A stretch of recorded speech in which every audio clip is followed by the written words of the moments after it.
Thermal imaging is one topic that is really hot.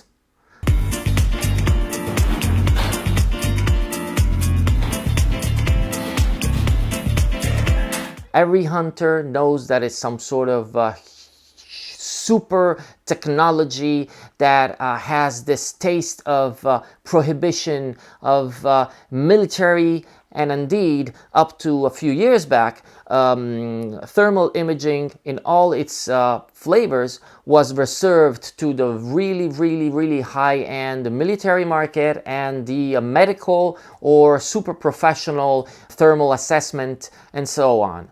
Thermal imaging has become affordable, and it is actually possible for a hunter today to purchase a device that uses this technology.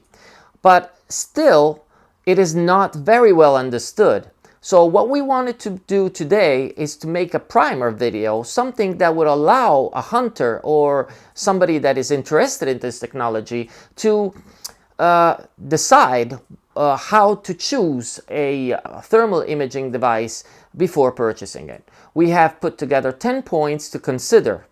And this applies to any type of devices: rifle scopes, observation monoculars and binoculars, and add-on optics. Anything that uses a thermal imaging technology. We have to check the technical specs that is published by the manufacturer, and we will compare it with our 10 points list so that we can do an informed decision in our purchase.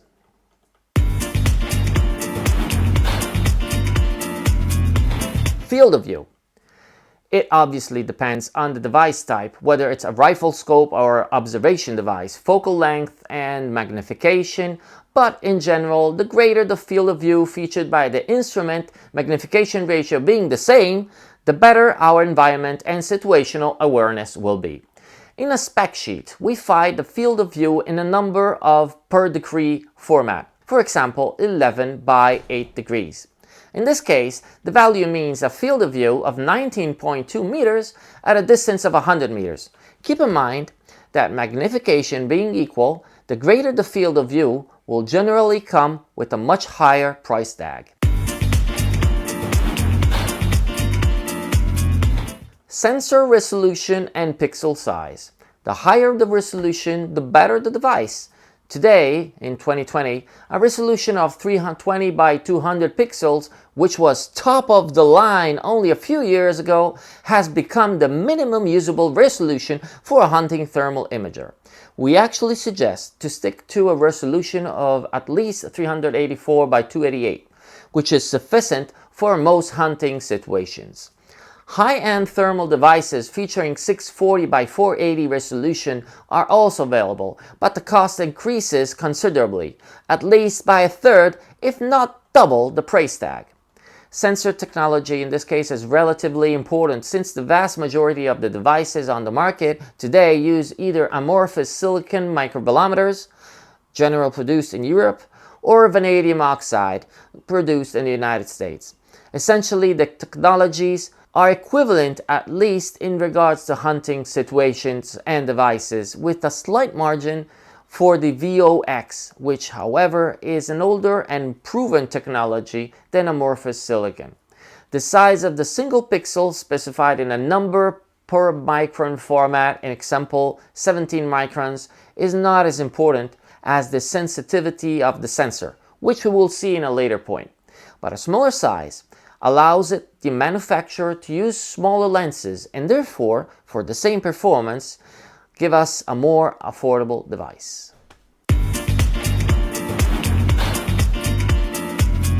Spectral range. We only name it here because it is a value that is declared by the manufacturers. It should be as extensive as possible. But even in this case, we have to remember one very important thing, and that is atmospheric transparency. This is the window in which air is most transparent to the thermal rays of heat.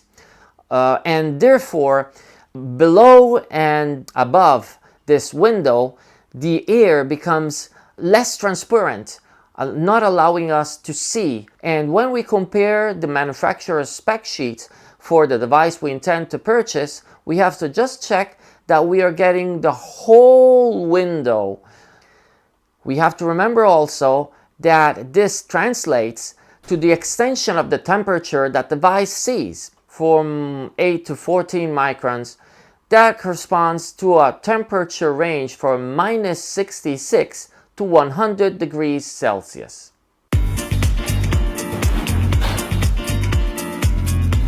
Calibration, or rather the speed of calibration. Each thermal imaging device must recalibrate the sensor every number of seconds, from as few as 4, 5, all the way to 20, 30 seconds, in which what we're looking at is basically frozen. The calibration time must therefore be as short as possible, otherwise we could lose sight of our prey. In those precious little seconds, he might run away and we cannot find it anymore. Everything above a second is unacceptable. Many devices also offer the suspension of calibration or manual calibration. In this case, of course, the image may degrade, and so it's a trade-off. Note also the noise of the calibration, which is carried out by a mechanical shutter, which leads to a very audible click, especially in the silence of the hunt, in the woods or in the night.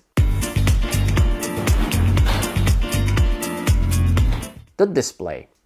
Being an optronic device, the thermal imager must have a display integrated into the eyepiece, more or less like the viewfinder of a video camera, to present the video flow from the thermal sensor.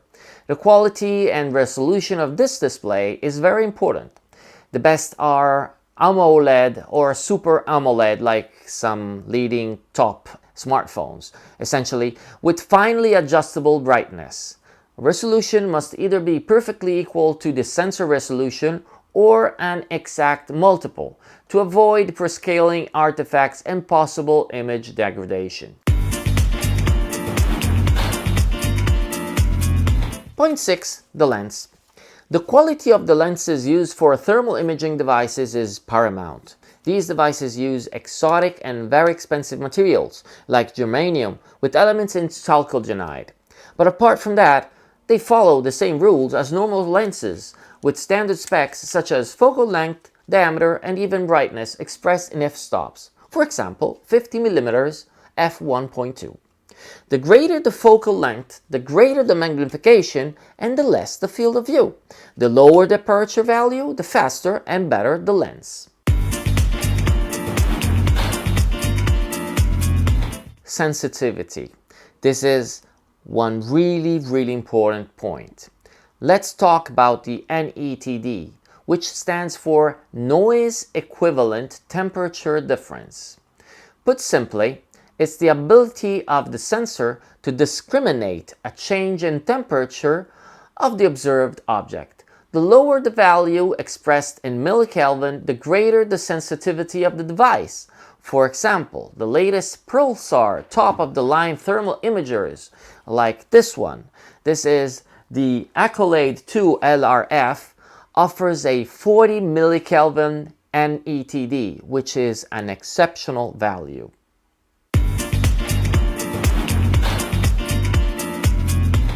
The battery. Obviously, the battery is essential, as thermal imagers tend to consume a lot and they are electronic devices. Battery life of 3 to 4 hours is the minimum for hunting use. Plus, when we choose our thermal imaging device, we must check whether the battery is field replaceable. Some products offer integrated batteries, others the possibility of changing it, and still others, such as the Pulsar Thermion, have 2 batteries to continue using the device even during the main battery change in the field.